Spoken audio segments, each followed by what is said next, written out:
acerca el Día de las Brujas y como les había dicho anteriormente, voy a leer durante todo este mes textos de terror. Hoy un cuento de Howard Phillips Lovecraft, autor estadounidense nacido en Providence, Rhode Island, el 20 de agosto de 1890 y fallecido el 15 de marzo de 1937. Autor de novelas y relatos de terror y ciencia ficción. Se le considera un gran innovador del cuento de terror al que aportó una mitología propia. Su obra se aparta de las tradicionales historias de terror sobrenatural, incluyendo elementos de ciencia ficción como por ejemplo razas alienígenas, viajes en el tiempo o existencia de otras dimensiones. De él he escogido el cuento titulado El extraño. Infeliz es aquel a quien sus recuerdos infantiles solo traen miedo y tristeza. Desgraciado aquel que vuelve la mirada hacia horas solitarias en vastos y lúgubres recintos de cortinados marrones y alucinantes hileras de antiguos volúmenes, o hacia pavorosas vigilias a la sombra de árboles descomunales y grotescos cargados de enredaderas que agitan silenciosamente en las alturas sus ramas retorcidas. Ese fue el destino que me depararon los dioses, a mí, el aturdido, el frustrado, el estéril, el arruinado. Sin embargo, me siento satisfecho a mi manera y me aferro desesperado a esos recuerdos marchitos cada vez que mi mente amenaza con ir más allá, hacia el otro. No sé dónde nací, salvo que el castillo era infinitamente horrible, lleno de pasadizos oscuros y con altos techos donde la mirada solo hallaba telarañas y sombras.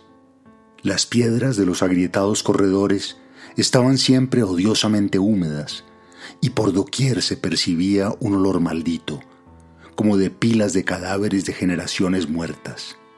Jamás había luz, por lo que solía encender velas y mirarlas fijamente en busca de alivio. Tampoco brillaba el sol allá afuera, ya que esas terribles arboledas se elevaban por encima de la torre más alta. Una sola, una torre negra, sobrepasaba el ramaje y salía al cielo abierto y desconocido, pero estaba casi en ruinas y solo se podía ascender a ella por un escarpado muro poco menos que imposible de escalar. Debo de haber vivido años en ese lugar, pero no puedo medir el tiempo. Seres vivos debieron de haber atendido a mis necesidades. Sin embargo, no puedo rememorar a persona alguna excepto yo mismo, ni ninguna cosa viviente salvo ratas, murciélagos y arañas, silenciosos todos. Supongo que quien quiera que me haya cuidado debió de haber sido asombrosamente viejo, puesto que mi primera representación mental de una persona viva fue la de algo semejante a mí, pero retorcido, marchito y deteriorado como el castillo. Los huesos y los esqueletos esparcidos por las criptas de piedra cavadas en las profundidades de los cimientos no tenían nada de grotesco para mí. En mi fantasía asociaba esas cosas con los hechos cotidianos y los hallaba más reales que las figuras en colores de seres vivos que veía en muchos libros mohosos. En esos libros aprendí todo lo que sé. Ningún maestro me urgió ni me guió, y no recuerdo haber escuchado en todos esos años voces humanas, ni siquiera la mía, ya que, si bien había leído acerca de la palabra hablada, nunca se me ocurrió hablar en voz alta. Asimismo, mi aspecto era por completo ajeno a mi mente, ya que no había espejos en el castillo y me limitaba, por instinto, a verme como un semejante de las figuras juveniles que veía dibujadas o pintadas en los libros. Tenía conciencia de la juventud a causa de lo poco que recordaba. Afuera, tendido en el pútrido foso, bajo los árboles tenebrosos y mudos, solía pasarme horas enteras soñando lo que había leído en los libros. Añoraba verme entre gentes alegres, en el mundo soleado allende de la floresta interminable. Una vez traté de escapar del bosque, pero a medida que me alejaba del castillo las sombras se hacían más densas y el aire más impregnado de crecientes temores, de modo que eché a correr frenéticamente por el camino andado, por miedo a extraviarme en un laberinto de lúgubre silencio. Y así, a través de crepúsculos sin fin, soñaba y esperaba, aun cuando no supiera el qué. Hasta que, sumido en mi negra soledad, el deseo de luz se hizo tan frenético que ya no pude permanecer inactivo y mis manos suplicantes se elevaron hacia esa única torre en ruinas que por encima de la arboleda se hundía en el cielo exterior e ignoto. Y por fin resolví escalar la torre, aunque me cayera, ya que prefería vislumbrar durante un instante el cielo y perecer antes que vivir sin haber contemplado jamás el día. A la húmeda luz crepuscular subí los vetustos peldaños de piedra hasta llegar al nivel donde se interrumpían, y trepando por pequeñas entrantes donde apenas cabía un pie, seguí mi peligrosa ascensión. Aquel cilindro mohoso, inerte y sin peldaños, era horrendo y pavoroso. Resultaba negro, ruinoso y solitario, siniestro con su mudo aleteo de espantados murciélagos. Pero más horrenda aún era la lentitud de mi avance, ya que por más que trepase, las tinieblas que me envolvían no se disipaban y un frío nuevo, como de moho venerable y embrujado, me invadió. Tiritando de frío, me preguntaba por qué no llegaba a la claridad, y de haberme atrevido, habría mirado hacia abajo. Se me antojó que la noche había caído de pronto sobre mí, y tanteé en vano con la mano libre en busca del antepecho de alguna ventana por la cual espiar hacia afuera y arriba y calcular a qué altura me encontraba. De pronto, al cabo de una interminable y espantosa ascensión a ciegas por aquel precipicio cóncavo y desesperado, sentí que la cabeza tocaba algo sólido. Supe entonces que debía de haber ganado la terraza, o cuando menos alguna clase de piso. Alcé la mano libre y en la oscuridad palpé un obstáculo. Descubrí que era de piedra e inamovible. Luego vino un mortal rodeo a la torre, a la que me aferré por cualquier soporte que su viscosa pared pudiera ofrecer, hasta que al fin mi mano, tanteando siempre, halló un punto donde la valla cedía y reanudé la marcha hacia arriba, empujando la losa o puerta con la cabeza, ya que utilizaba ambas manos en mi cauteloso avance. Arriba no apareció luz alguna, y a medida que mis manos iban más y más alto, supe que mi ascensión había terminado por el momento, ya que la puerta daba a una abertura que conducía a una superficie plana de piedra, de mayor circunferencia que la torre inferior, sin duda el piso de alguna elevada y espaciosa cámara de observación. Me deslicé en sigilo por el recinto, tratando que la pesada losa no volviera a su lugar, pero fracasé en mi intento. Mientras yacía extenuado sobre el suelo de piedra, oí el alucinante eco de su caída, pero con todo tuve la esperanza de volver a levantarla cuando fuese necesario. Creyéndome ya a una altura prodigiosa, muy por encima de las odiadas ramas del bosque, me incorporé fatigosamente y tanteé la pared en busca de alguna ventana que me permitiese mirar por primera vez el cielo y esa luna y esas estrellas sobre las que había leído. Pero ambas manos me decepcionaron, ya que todo cuanto hallé fueron amplias estanterías de mármol cubiertas de aborrecibles cajas oblongas de dimensiones inquietantes. Reflexionaba y me preguntaba qué extraños secretos podía albergar aquel recinto construido a tan inmensa distancia del castillo. De pronto, mis manos tropezaron inesperadamente con el marco de una puerta, del cual colgaba una plancha de piedra de superficie rugosa, a causa de las extrañas incisiones que la cubrían.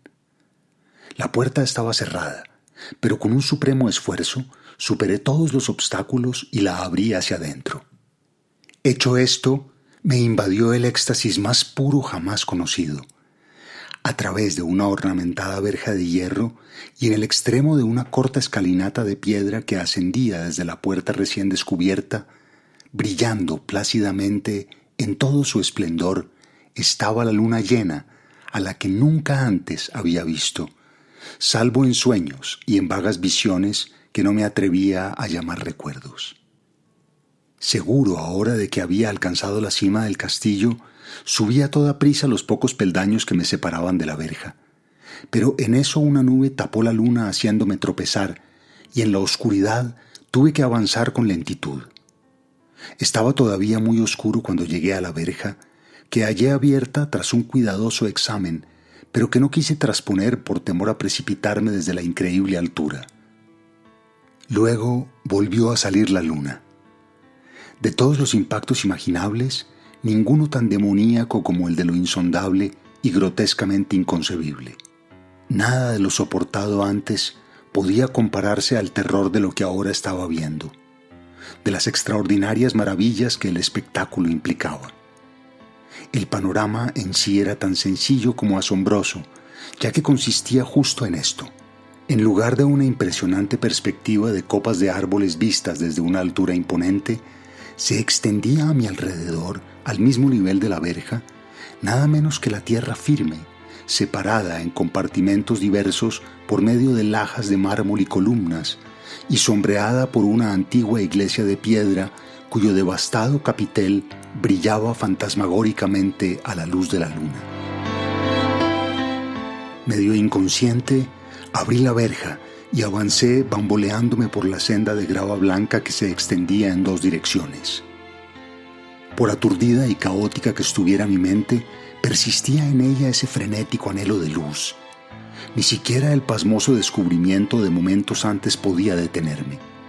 No sabía ni me importaba si mi experiencia era locura, enajenación o magia, pero estaba resuelto a ir en pos de la luminosidad y alegría a toda costa. No sabía quién o qué era yo, ni cuáles podían ser mi ámbito y mis circunstancias. Sin embargo, a medida que proseguía mi tambaleante marcha, se insinuaba en mí una especie de tímido recuerdo latente que hacía mi avance no del todo fortuito, sin rumbo fijo por campo abierto. Unas veces sin perder de vista el camino, otras abandonándolo para internarme lleno de curiosidad por praderas en las que sólo alguna ruina ocasional revelaba la presencia en tiempos remotos de una senda olvidada. En un momento dado, tuve que cruzar a nado un rápido río cuyos restos de mampostería agrietada y mohosa hablaban de un puente mucho tiempo atrás desaparecido. Habían transcurrido más de 2 horas cuando llegué a lo que aparentemente era mi meta, un venerable castillo cubierto de hiedras, enclavado en un gran parque de espesa arboleda, de alucinante familiaridad para mí, y sin embargo lleno de intrigantes novedades. Vi que el foso había sido rellenado y que varias de las torres que yo bien conocía estaban demolidas, al mismo tiempo que se erguían nuevas alas que confundían al espectador. Pero lo que observé con el máximo interés y deleite fueron las ventanas abiertas, inundadas de esplendorosa claridad, y que enviaban al exterior ecos de la más alegre de las francachelas. Me adelanté hacia una de ellas, miré al interior y vi un grupo de personas con ropajes extraños que sostenían una animadísima conversación. Como jamás había oído la voz humana, apenas si podía adivinar vagamente lo que decían. Algunas caras tenían expresiones que despertaban en mí remotísimos recuerdos. Otras me eran ajenas por completo. Salté por la ventana y entré en la habitación brillantemente iluminada, a la vez que mi mente saltaba del único instante de esperanza al más negro de los desalientos.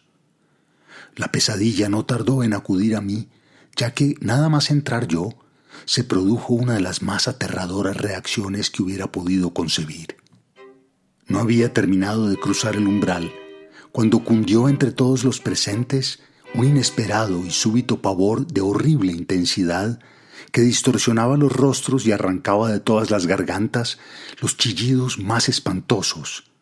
La desbandada fue generalizada y en medio del griterío y del pánico, varios individuos se desmayaron y los arrastraron los que huían enloquecidos. Muchos se taparon los ojos con las manos y corrían a ciegas. Se lo llevaban todo por delante, derribaban los muebles y se daban contra las paredes en su desesperado intento de ganar alguna de las numerosas puertas. Solo y aturdido en el brillante recinto, Escuchando los ecos cada vez más apagados de aquellos espeluznantes gritos, comencé a temblar, pensando qué podía ser aquello que me acechaba sin que yo lo viera. A primera vista, el lugar parecía vacío, pero cuando me dirigí a una de las alcobas, creí detectar una presencia, un amago de movimiento del otro lado del arco dorado que conducía a otra habitación similar a la primera. A medida que me acercaba a la arcada, comencé a percibir la presencia con más nitidez. Luego, con el primero y último sonido que jamás emití, un aullido horrendo que me repugnó casi tanto como su morbosa causa, contemplé en toda su horrible intensidad el inconcebible, indescriptible e inenarrable monstruo que, con su sola aparición, había convertido una alegre reunión en una horda de fugitivos presos del delirio. No puedo ni siquiera aventurar a qué se parecía, pues era un compuesto de todo lo que es impuro, pavoroso, indeseado, anormal y detestable. Era una fantasmagórica sombra de podredumbre, decrepitud y desolación, la pútrida y viscosa imagen de lo dañino, la atroz desnudez de algo que la tierra misericordiosa debería ocultar por siempre jamás. Yo sabe que no era de este mundo, o al menos había dejado de serlo, y sin embargo, con enorme horror de mi parte, pude ver en sus rasgos carcomidos, con huesos que se entreveían, una repulsiva y lejana reminiscencia de formas humanas, y en sus enmohecidas y destrozadas ropas, una indecible cualidad que me estremecía más aún. Estaba casi paralizado, pero no tanto como para no hacer un débil esfuerzo hacia la salvación. Un tropezón hacia atrás, que no pudo romper el hechizo en que me tenía apresado el monstruo sin voz y sin nombre. Mis ojos, embrujados por aquellos asquerosos ojos vítreos que los miraban fijamente, se negaban a cerrarse, si bien el terrible objeto, tras el primer impacto, se veía ahora más confuso. Traté de levantar la mano y disipar la visión, pero estaba tan anonadado que el brazo no respondió por entero a mi voluntad. Sin embargo, el intento bastó para alterar mi equilibrio. Me bamboleé y di unos pasos hacia adelante para no caer. Al hacerlo, adquirí de pronto la angustiosa noción de la proximidad de la cosa, cuya inmunda respiración casi creía oír. Poco menos que enloquecido, pude no obstante adelantar una mano para detener a la fétida imagen que se acercaba más y más, cuando de pronto mis dedos tocaron la extremidad putrefacta que el monstruo extendía por debajo del arco dorado. No chillé, pero todos los satánicos vampiros que cabalgaban en el viento de la noche lo hicieron por mí, a la vez que dejaron caer en mi mente una avalancha de recuerdos abrumadores. Supe en ese mismo instante todo lo ocurrido. Recordé hasta más allá del terrorífico castillo y sus árboles. Reconocí el edificio en el cual me hallaba. Reconocí lo más terrible, la impía abominación que se erguía ante mí, mirándome de soslayo mientras apartaba de los suyos mis dedos manchados. Pero en el cosmos existe el bálsamo además de la amargura, y ese bálsamo es el olvido.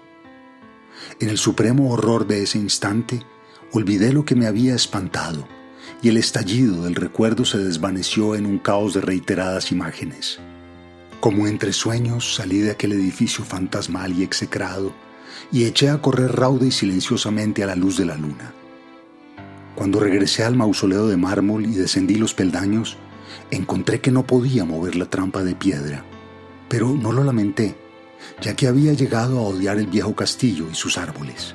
Ahora cabalgo junto a los fantasmas burlones y cordiales, al viento de la noche, y durante el día juego entre las catacumbas de Nefre-Ka, en el recóndito y desconocido valle de Hadot, a orillas del Nilo. Sé que la luz no es para mí, salvo la luz de la luna sobre las tumbas de roca de Neb, como tampoco es para mí la alegría, salvo las innominadas fiestas de Nitocris bajo la gran pirámide. Y, sin embargo, en mi nueva y salvaje libertad, agradezco casi la amargura de la alienación, pues aunque el olvido me ha dado la calma, no por eso ignoro que soy un extranjero, un extraño a este siglo y a todos los que aún son hombres. Lo supe desde que extendí mis dedos hacia esa cosa abominable surgida en aquel gran marco dorado, desde que extendí mis dedos y toqué la fría e inexorable superficie del pulido espejo.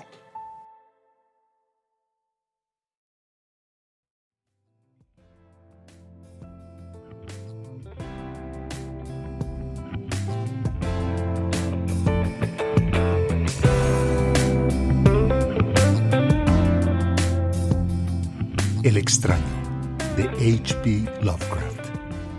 Y bueno, solo me queda desearles dulces sueños. Aquí les dejo. Y hasta la próxima.